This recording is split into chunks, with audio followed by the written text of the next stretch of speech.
Guys, I want to show you how to make the best pumpkin pancakes, and it starts with the pre-made mix. I also have a can of pumpkin, some pumpkin spice latte creamer, and all the spices I need to make my own pumpkin pie spice.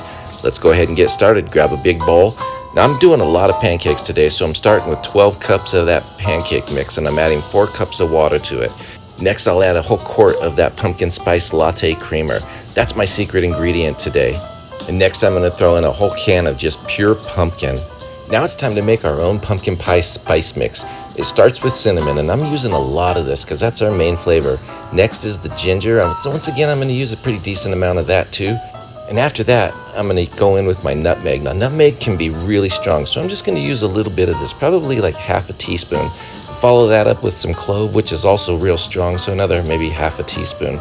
We're going to give this a really nice stir now, get it all mixed up, and I can already tell that it's feeling pretty thick, so I'm going to go ahead and add some more water, probably about 3 more cups just to get started and see what that does.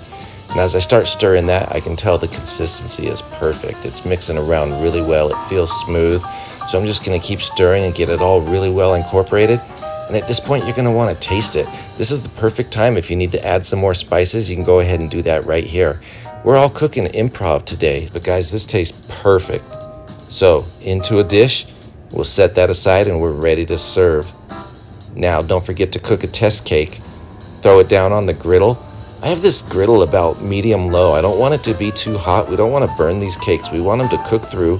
We want them to get light and fluffy before they get too dark. So we're going to go about 3 or 4 minutes on that side, flip it over, probably another 2 or 3 minutes and it'll be done. Give it a little feel, and it's nice and spongy. I think that's good. Let's go ahead and plate it. It's real simple. Just for this tester, I'm going to throw it down, add a little bit of powdered sugar. I like a little powdered sugar on mine.